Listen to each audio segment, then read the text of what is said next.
Day of study of education, Indian eco के crash course की series चल रही है बेटा, और ये होने वाला है उसका एपिसोड नंबर 3। आज की क्लास में हम देखने वाले हैं new economic policy 1991। I hope आप सीरीज को एंजॉय कर रहे हो।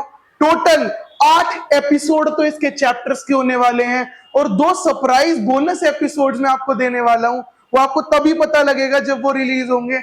आज 3rd एपिसोड है और न्यू इकोनॉमिक पॉलिसी 1991 देखने वाले हैं।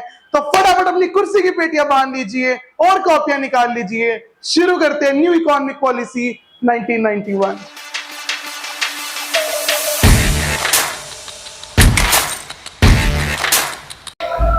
ओके गाइस, तो शुरू करते हैं। ध्यान से देखना बेटा, न्यू इकोनॉमिक पॉलिसी 1991 की नीड क्या थी, हमें क्यों चाहिए थी सर ये पॉलिसी। तो कुछ रीजंस थे जिससे न्यू इकोनॉमिक पॉलिसी, बेटा जब हमें देश आजाद मिला तो बहुत ज्यादा दिक्कत हमें सामना करनी पड़ी। क्या क्या दिक्कत थी? सबसे पहले जो हमारा फिस्कल डेफिसिट था बेटा, वो इंक्रीज हो रहा था। माउंट मतलब बहुत ऊपर जा रहा था, ऊपर पहाड़ चढ़ रहा था फिस्कल डेफिसिट। और जो पता है फिस्कल डेफिसिट क्या होता है बेटा? बोरोइंग्स होता है। हमारा बोरोइंग्स पहाड़ चढ़ रखा था बहुत ज्यादा। आगे बैलेंस ऑफ पेमेंट बहुत एडवर्स था, खराब था। मतलब हमारा इनफ्लो कम था बेटा, आउटफ्लो ज्यादा था हमारा बैलेंस ऑफ पेमेंट्स का। आगे अगर मैं बताऊं, गल्फ क्राइसिस था। गल्फ क्राइसिस मतलब हमारे पास कोई भी बेटा रिसोर्सेज ही नहीं थे। Gulf crisis. और फॉरेन एक्सचेंज के रिजर्व्स भी फॉल करते जा रहे थे, गिरते जा रहे थे, जिसकी वजह से हमें नीड आई, भाई हमें कोई ब्रह्मास्त्र दे दो, हमें कोई ऐसी चीज दे दो जिससे हम इससे बच सके। हमारे प्राइस मतलब इन्फ्लेशन होती जा रही थी बेटा। इन्फ्लेशन इज बहुत ज्यादा हाई पे थी, बहुत ज्यादा हाई इन्फ्लेशन थी, जिसकी वजह से हमें नीड आई। हमें कोई इंडिपेंडेंस के बाद हमें न्यू इकोनॉमिक पॉलिसी की नीड आई। फटाफट इसका स्क्रीनशॉट लो बेटा। गाइस, तो आई होप आपने नोट कर लिया हो बेटा। आगे चलते हैं। तो सर जब हमारी न्यू इकोनॉमिक पॉलिसी आई तो एक मॉडल फॉलो करा गया, LPG। आप बोलोगे लिक्विफाइड पेट्रोलियम गैस। नो बेटा नो। LPG का मतलब लिबरलाइजेशन, प्राइवेटाइजेशन, ग्लोबलाइजेशन। तो LPG मॉडल आया which is given by doctor Manmohan Singh. हमारे जो उस टाइम पे प्राइम मिनिस्टर थे मनमोहन सिंह, उन्होंने दिया हमको LPG मॉडल। तो एक एक करके पढ़ेंगे L, P और G क्या क्या होता है बेटा। लिबरलाइजेशन। लिबरलाइजेशन क्या होता है? It is a economy policy, एक इकोनॉमिक पॉलिसी है जिसमें हमें फ्रीडम मिलती है, आजादी मिलती है, डायरेक्ट और फिजिकल कंट्रोल्स बाय गवर्नमेंट। मतलब जो गवर्नमेंट कंट्रोल लगा रखी थी ना ट्रेड पे, tariff barrier, non tariff barrier, वो हटा दिए जाते हैं और हमें आजादी मिलती है। ठीक है, ट्रेड से आजादी मिलती है, गवर्नमेंट का जो इंपोजिशंस है ट्रेड पर उससे आजादी मिलती है, उसे क्या बोलते हैं? लिबरलाइजेशन। तो बेटा लिबरलाइजेशन में कुछ रिफॉर्म्स आए। तो पहला रिफॉर्म है industrial sector reform. Industrial sector में क्या क्या रिफॉर्म आया? सबसे पहला इंडस्ट्रियल लाइसेंसिंग को अबॉलिश किया गया। पहले क्या होता था, अगर आपको कोई गुड ज्यादा बनाना है तो इंडस्ट्रियल लाइसेंस लेना पड़ता था, बट उसको अबॉलिश कर दिया गया बेटा, पूरा पूरा इंडस्ट्रियल लाइसेंसिंग को। आगे D reservation of production areas. आपको मैंने पिछले एपिसोड में बताया था कि 17 एरिया ऐसे थे जिन पे गवर्नमेंट का कंट्रोल था।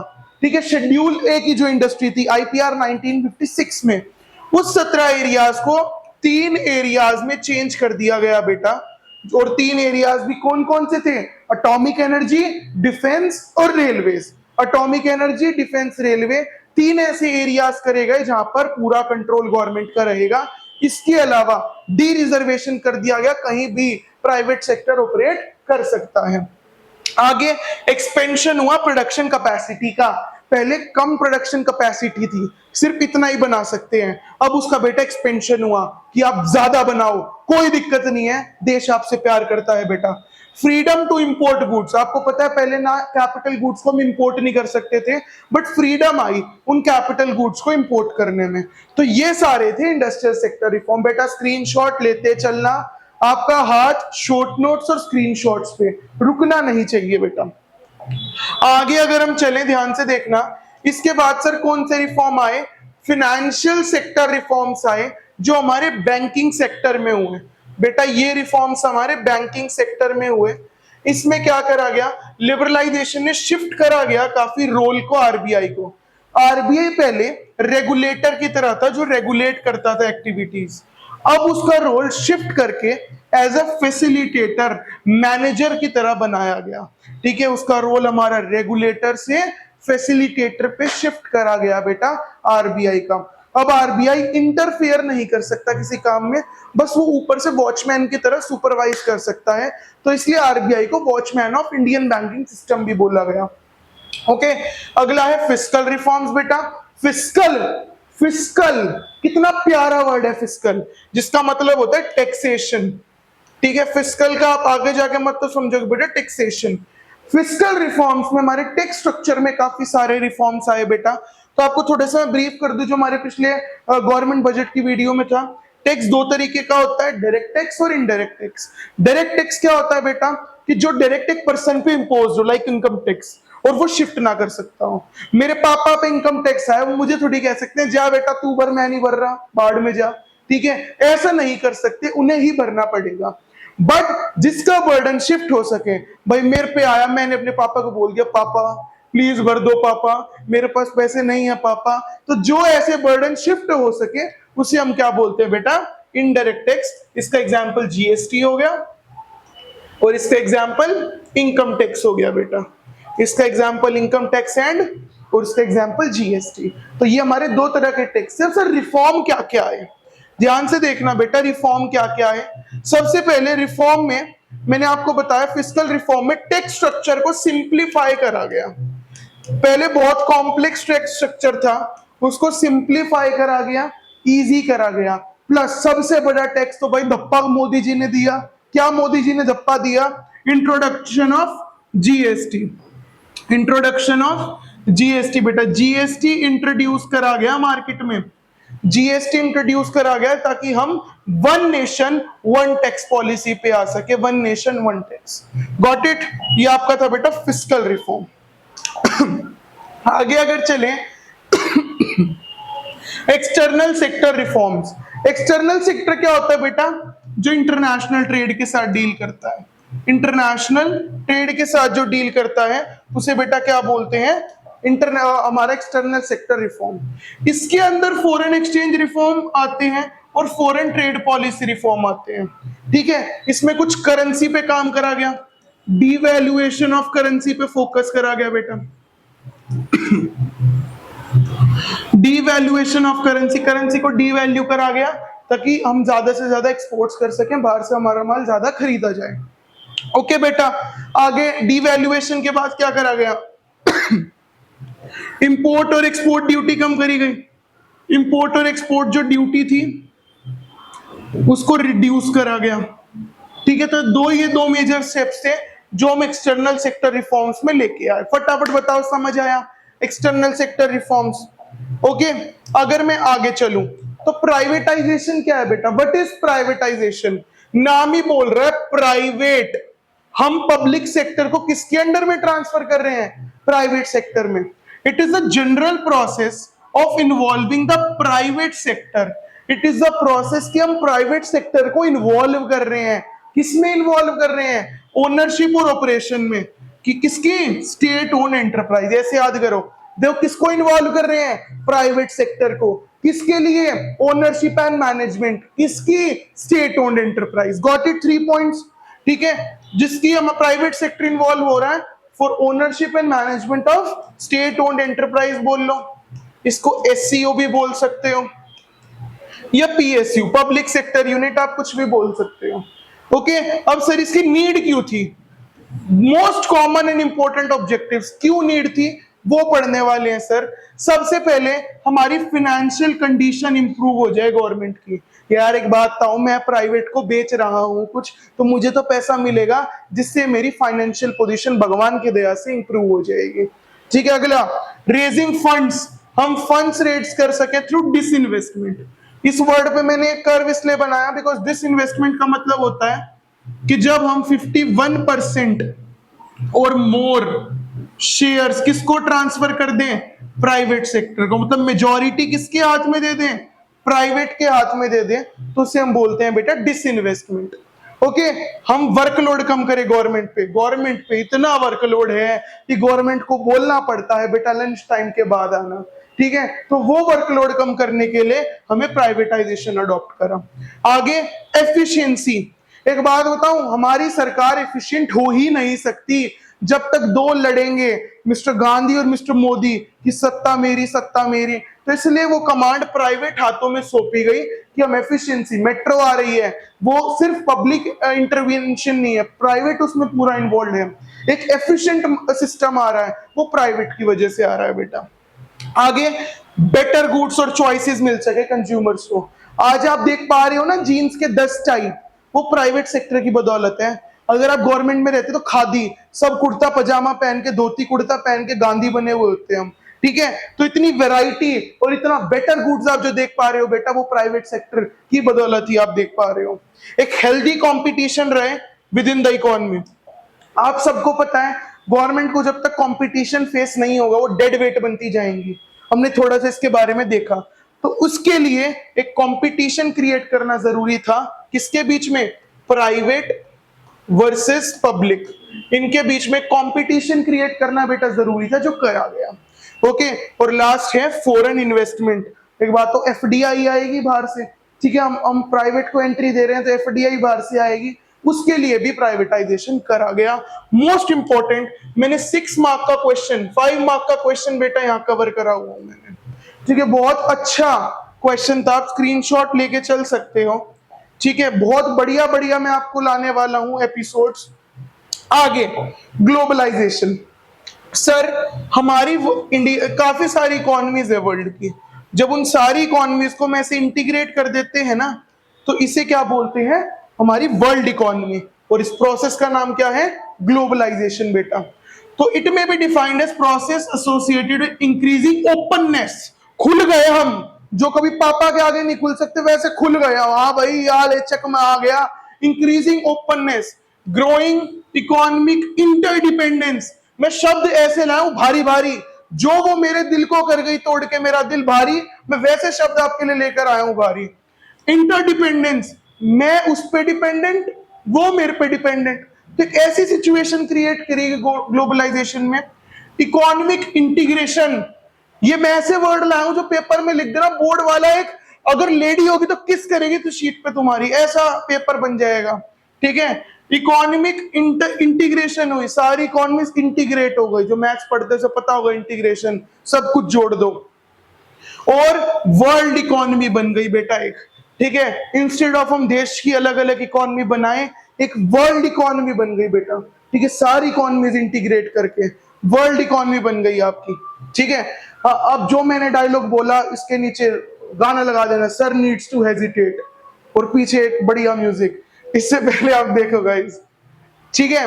पॉलिसीज प्रोमोटिंग ग्लोबलाइजेशन, अब क्या क्या आया, ठीक है, ग्लोबलाइजेशन में इंक्रीज इन इक्विटी लिमिट, पहले था कि हमारे फॉरेन इन्वेस्टर 49% तक इन्वेस्ट कर सकते हैं बेटा, ठीक है, करा गया 51% इन्वेस्टमेंट हो सकती है। ओके, पार्शियल कन्वर्टिबिलिटी, यार मुझे नहीं पता है वीडियो कौन कहां से देख रहे हो, सपोज करो आप देख रहे हो यूएस से, अगर आप मेरा कोर्स खरीद रहे हो, अगर कोई भी हमारे जाकर, आपको पता होगा सुदर्शन बैच लाइव हो चुका है हमारे ऐप पर सीयूईटी वाले बच्चों के लिए, तो आप वो खरीद रहे हो, आपको इंडियन रुपीस चाहिए, तो अगर आप कन्वर्ट ही नहीं करा पाओगे पैसे बेटा, तो कहां से आप खरीद पाओगे, तो पार्शियल कन्वर्टिबिलिटी अलाउ करी गई कि हम कुछ पैसा कन्वर्ट करा सकते हैं। आपको पता होगा जो भी इंटरनेशनल ट्रैवल करके गया है, एयरपोर्ट पे ऐसे ऑफिसेज होते हैं जो ट्रांसफर करते हैं पैसा। अगला लॉन्ग टर्म ट्रेड पॉलिसी, एक लॉन्ग टर्म पॉलिसी करी गई कि हम बेशक हम चाइना से दुश्मनी कर लें, बेशक हम पाकिस्तान से दुश्मनी कर लें, बट उनके साथ हम ट्रेड बंद नहीं कर सकते, बिकॉज ग्लोबलाइजेशन में ये पॉलिसी आई थी LTTP, long term trade policy, जिसके तहत कि बेशक दो हमारी राइवलरी कंट्रीज है, बट कभी भी ट्रेड बंद नहीं हो सकता जब तक वॉर सिचुएशन ना हो। जैसे इंडिया पाकिस्तान की जब ये उरी की आई थिंक सर्जिकल स्ट्राइक हुई तो इंडिया ने वॉर सिचुएशन डिक्लेयर करा था, उसके बाद से पाकिस्तान के साथ ट्रेड बंद है, बट चाइना के साथ हम नहीं कर सकते because it is not a war situation with China. ठीक है, आगे reduction in tariff, tax burden को बेटा कम करा गया, टैक्स बर्डन को कम करा गया ताकि आप खुल के प्रोड्यूस कर सको, और क्वांटिटेटिव रिस्ट्रिक्शंस हटाई गई, आप खुले प्रोड्यूस करो बेटा, कोई क्वांटिटी की रिस्ट्रिक्शंस नहीं है आप पे। स्क्रीनशॉट वीडियो पोस्ट करके नोट्स बनाते चलना बेटा जी। आगे दो इंपॉर्टेंट टॉपिक लेकर आया हूं मैं आपके लिए। पहला WTO, तो बेटा WTO 1995 में फाउंड हुआ था। ठीक है, ये एक सक्सेसर ऑर्गेनाइजेशन था, मतलब एक ऑर्गेनाइजेशन पहले प्री एग्जिस्टिंग थी, उसके बाद आया WTO। किसका सर? गैट का, GATT गैट। ठीक है, पहले ये ऑर्गेनाइजेशन एग्जिस्ट करती थी, बट 1995 में गैट का नाम बदला गया। जैसे मैंने एपिसोड 2 में बताया था ना, प्लानिंग कमीशन का नाम बदल के नीति आयोग करा गया, उसी तरह गैट का नाम बदल के हमारा WTO करा गया। ये जो गैट है 1948 में एस्टैब्लिश हुआ था और 23 कंट्रीज थी इसका पार्ट। ओके, 23 कंट्रीज इसका पार्ट थी। ये डेट आपको पता होना चाहिए, नहीं पता होगा तो पिट्टी हो जाएगी, याद रखना। ठीक है, आगे अगर हम चले बेटा, एक इंपॉर्टेंट टॉपिक ये भी है आउटसोर्सिंग। आउटसोर्सिंग क्या होता है यार? देखो, आज आप ये वीडियो देख रहे हो, ठीक है भी, हम अगर एक कंपनी है तो काफी सारे डिपार्टमेंट्स होते हैं, HR होता है, सोशल मीडिया होता है, एकेडमिक्स होता है, नॉन एकेडमिक्स होता है, IT होता है, सोशल मीडिया, तो सारे डिपार्टमेंट एक कंपनी के अंदर इंटीग्रेट नहीं हो सकते, कॉस्ट बहुत आएगी, इंप्लॉइज बहुत चाहिए, तो इसके लिए आउटसोर्सिंग की जाती है कि हमने किसी को एक टेंडर दे दिया किसी कंपनी को कि हाँ भाई हमारा ये संभाल लो, हम तुम्हें पैसा देते रहेंगे, इंप्लॉइज तुम्हारे, काम तुम्हारा, काम तुम करोगे बट हमारे लिए करोगे, उनका ऑफिस भी अपना अपने लिए काम कर रहे हैं, तो ये होता है आउटसोर्सिंग। समझना, देखो पेपर में कैसे लिखना है। In this a company hires a regular service from external sources, मतलब एक कंपनी सर्विस हायर करती है एक्सटर्नल सोर्सेज से, जो फ्रॉम अदर कंट्रीज, अपने देश से करो या दूसरे देश से करो कोई बात नहीं है। ठीक है, विच वर प्रीवियसली प्रोवाइडेड इंटरनली और from with in the country like legal advice, computer service, advertisement. In other words, outsourcing means getting a work done on contract from someone outside. जैसे क्या होता है, जो ये हमारी सर्विसेज होती है ना, टीचिंग, ये हम 5 देशों में दे रहे हैं, कुवैत, कतर, दुबई, फिलीपींस और इंडिया। तो ये सर्विस वो लोग क्या कर रहे हैं बाहर वाले, आउटसोर्स, उनके देश में भी है बट वे खुद नहीं पढ़ाना चाहते बच्चों को। ठीक है, वो क्या कर रहे हैं, बाहर से आउटसोर्स कर लेते हैं और हम उन्हें सर्विसेज प्रोवाइड करते हैं। तो आउटसोर्सिंग कुछ नहीं होता, अपने घर के अंदर सर्विस करने से अच्छा बाहर से पीपल हायर करो जो आपके लिए काम करेंगे। ओके भाई, तो ये दो important, one of the most important topics हैं इस चैप्टर के। ठीक है, आगे LPG एंड असेसमेंट। क्या LPG फायदेमंद है, क्या LPG फायदेमंद नहीं है? पहले प्रोज देखते हैं, पॉजिटिव एस्पेक्ट। सर इसने एक वाइब्रेंट इकोनॉमी बना दिया हमारे देश को। पहले हमारी इकोनॉमी स्टेगनेंट थी, याद करो, रुकी हुई थी नाले की तरह, जैसे नाले का पानी स्टेगनेंट होता है, वाइब्रेंट बना दिया गंगा की तरह। ठीक है, आगे इंडस्ट्रियल प्रोडक्शन इंक्रीज हुई, स्टिमुलेंट मतलब जो इंक्रीज कर दे, इंडस्ट्रियल प्रोडक्शन बेटा इंक्रीज हुई। फिस्कल डेफिसिट, ये चीक पता नहीं किसने लिख दिया, ठीक है, ये चेक आएगा बेटा, फिस्कल डेफिसिट पे चेक हुआ, हमारी बोरोइंग्स कंट्रोल कर दी गई, हमारी बोरोइंग्स कंट्रोल करी गई बेटा कि ज्यादा हम बोरो ना करें। इन्फ्लेशन पे चेक करा गया कि इन्फ्लेशन लिमिट में रहे, इन्फ्लेशन ज्यादा ना बढ़े। ठीक है, कंज्यूमर सोवरेनिटी, ये तो मैंने आपको हर बार बोला है, बहुत जल्दी एक बिजनेस स्टडीज की भी सीरीज आ रही है, उसमें भी बोलूंगा मैं कि पहले हमारी जो कंट्री थी वो सेलर ओरिएंटेड कंट्री थी, देश में व्यापारी का राज था। आज देश में कस्टमर, ग्राहक का राज है, तभी ये कैंपेन्स चले, जागो ग्राहक जागो, समथिंग दैट।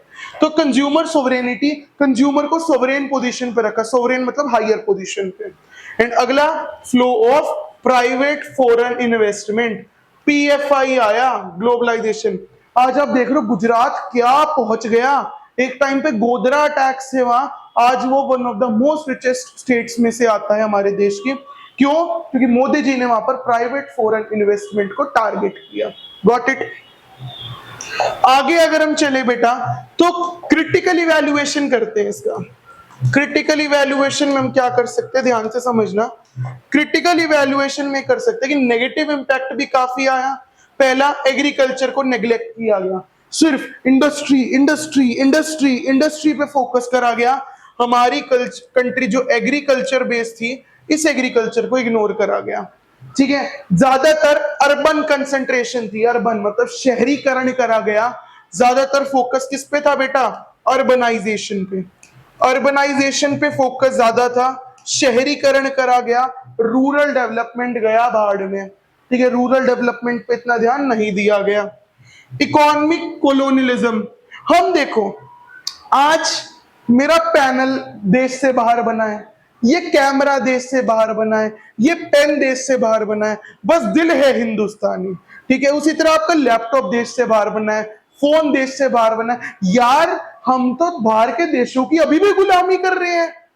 ठीक है, आप कुछ भी चाहिए बाहर, हमें तो इंपोर्टेड चाहिए। मिस्टर बीस्ट इंडिया आया, प्राइम पिएंगे, कोका कोला ऐसी तैसी कराए। तो बेसिकली हम आज भी इकोनॉमिक कॉलोनी बन चुके हैं, जब हम दूसरे देशों पर डिपेंडेंट हैं, not in the terms of other, हमारे सामान के लिए। अगला, स्प्रेड ऑफ कंज्यूमरिज्म।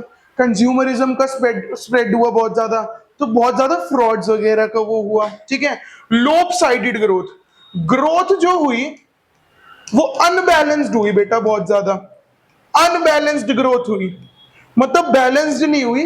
कुछ लोग तो अमीर बनते गए और कुछ लोग गरीब रहते गए, तो अनबैलेंस्ड ग्रोथ थी बेटा। ठीक है, अनबैलेंस ग्रोथ थी। आगे कल्चरल इरोजन, देखो कल्चरल इरोजन क्या था बेटा, कि जैसे कल्चरल इरोजन क्या था, कि कल्चरल इरोजन में था कि कहीं ना कहीं हम अपनी रूट से, हम अपनी सभ्यता से, हम अपने कल्चर से दूर जाते चले गए, एंड हम कहीं ना कहीं इकोनॉमिक कॉलोनी बन गए। उसी तरह इकोनॉमिक कॉलोनी की तरफ हमने रुख बढ़ाया और हमारा कल्चर पूरा एरोड हो गया, खत्म हो गया। तो ये सारे एलपीजी जब बाहर से ब्रिटिशर्स आए देश में, तो ये सारे नेगेटिव इंपैक्ट्स लेके आए। फटाफट एक बार स्क्रीनशॉट ले लो गाइस, स्क्रीनशॉट ले लो। Okay guys, so I hope आपने लिख लिया हो बेटा। ये हमारा लेक्चर आज खत्म हो जाता है। आई होप आपको इस लेक्चर में मजा आया हो। पूरा एक नंबर का लेक्चर, ब्रह्मास्त्र लेक्चर आपका बना। अब बेटा थोड़ी सी मैं आपसे अगर बात करूं, काफी बच्चे होते हैं जो कहते हैं सर आप ऑफलाइन पढ़ाओ, मैं आपसे ऑफलाइन पढ़ना है। तो आप इस नंबर पे आप कमेंट कर सकते, इस नंबर पे व्हाट्सएप कर सकते हो या कॉल कर सकते हो। मेरी टीम आपसे कांटेक्ट करेगी और हमारे दिल्ली में ऑफलाइन सेंटर्स हैं, आपको कोई ना कोई सीट एलोकेट करेगी ताकि आप मेरे से लाइव पढ़ सको। एंड अगर आप दिल्ली से नहीं हो, कोई बात नहीं है बेटा, ये चैनल आपके लिए लाता रहेगा ऐसी अमेजिंग सीरीज जिसमें हम पूरे पूरे सब्जेक्ट के कोर्सेज करेंगे विद प्रैक्टिस। बट उसके लिए मेरे को आप प्लीज सब्सक्राइब कर दो, क्योंकि एक मोटिवेशन मेरा भी बनता है कि बच्चों कैमरे के परे भी एक दुनिया बैठी है जिसके लिए हमें काम करना है। सब्सक्राइब कर देना ताकि वीडियोस आपके पास आती रहें। लाइक कर देना एक मोटिवेशन के लिए कि हाँ भाई कितने बच्चे हमें पसंद कर रहे हैं, हमारी मेहनत पसंद कर रहे हैं। कमेंट सेक्शन खुला है आपकी गाली और ताली के लिए। अगर आपको कुछ पसंद आया हो या आपको कोई डाउट हो, आप कमेंट सेक्शन में कर सकते हैं। मिलेंगे अगले एपिसोड में इंडियन इको सीरीज में। Till then bye bye, have a nice day, bye bye.